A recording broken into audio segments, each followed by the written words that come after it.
the United States has requested permission to use British bases for that specific and limited defensive purpose.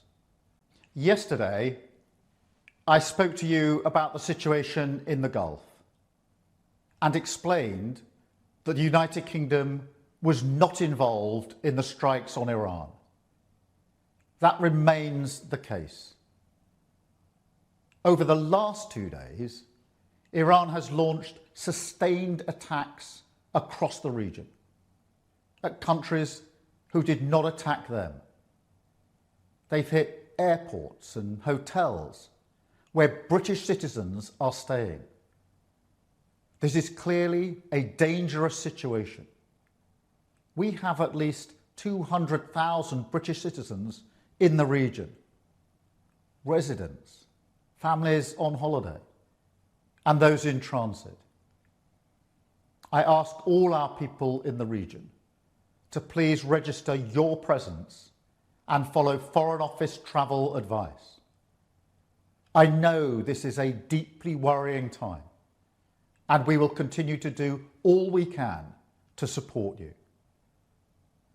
Our armed forces, who are located across the region, are also being put at risk by Iran's actions. Yesterday, Iran hit a military base in Bahrain, narrowly missing British personnel. The death of the supreme leader will not stop Iran from launching these strikes.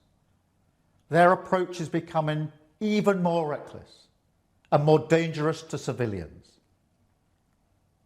Our decision that the UK would not be involved with the strikes on Iran was deliberate, not least because we believe that the best way forward for the region and for the world is a negotiated settlement, one in which Iran agrees to give up any aspirations to develop a nuclear weapon.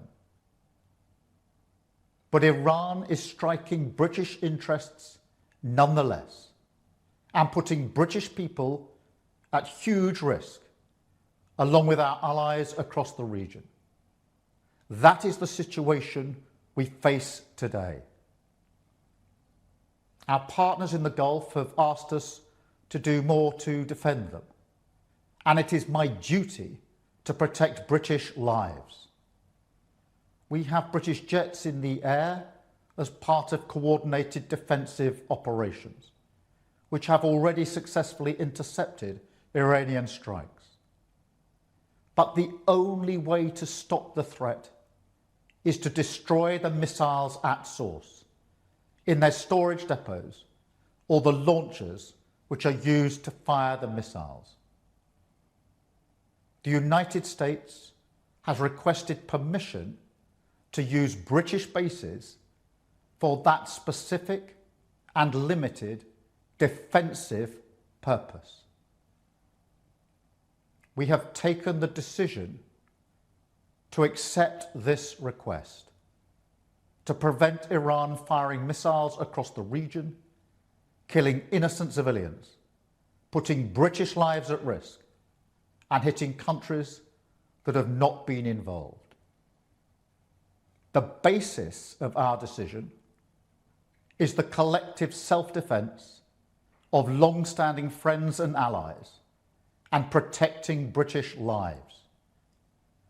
That is in accordance with international law, and we are publishing a summary of our legal advice.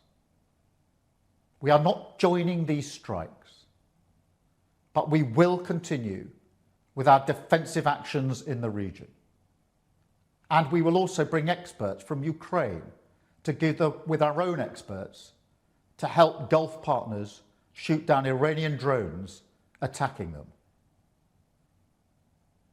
I want to be very clear. We all remember the mistakes of Iraq, and we have learned those lessons. We were not involved in the initial strikes on Iran, and we will not join offensive action now. But Iran is pursuing a scorched earth strategy. So we are supporting the collective self-defence of our allies and our people in the region, because that is our duty to the British people. It is the best way to eliminate the urgent threat and prevent the situation spiralling further. This is the British government protecting British interests and British lives.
Subscribe, share, like, and comment.